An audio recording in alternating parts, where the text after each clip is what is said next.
Well, we're back on our morning walk. River's high today.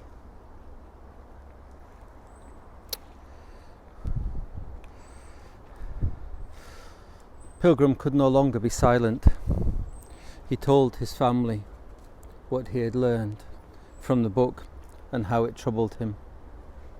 "Dear," he said to his wife, "and you, my children, my dear children." He looked from one to another. "A heavy burden lies upon me." He took a big breath.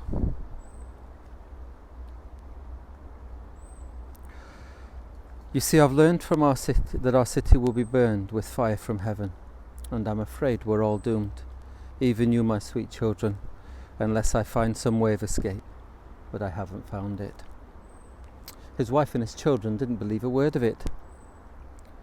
They thought he had lost his mind. They hoped a good night's sleep would settle his frenzied thoughts. With this hope in mind, his family hurried him off to bed, but his mind remained just as troubled in the night. He tossed and turned with tears and sighs until the light brightened on the dawn. His family looked at him with concern.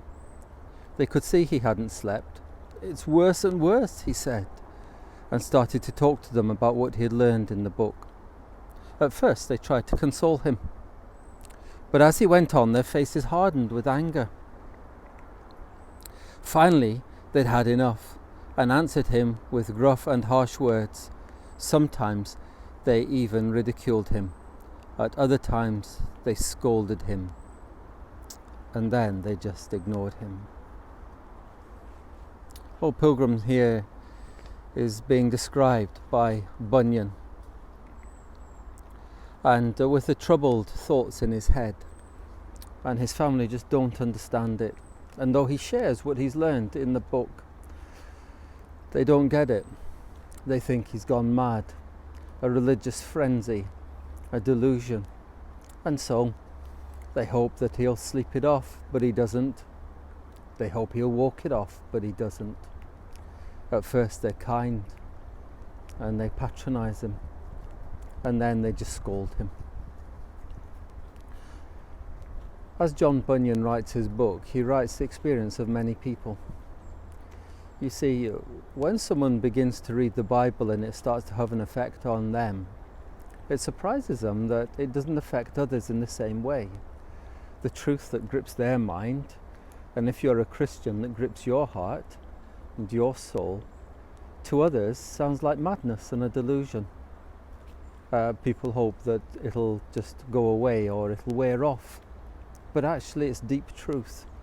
It's truth that's gone into the heart and the mind with a conviction.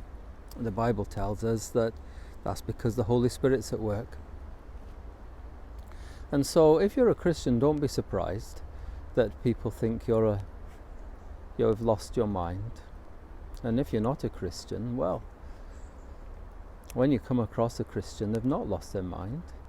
They've understood something very deep, a truth that God has given, and they're trying to find an answer. Well, today, if you're searching, I pray that God will give you the answers that you're searching for. And if you're reading his book, you're going to the right place.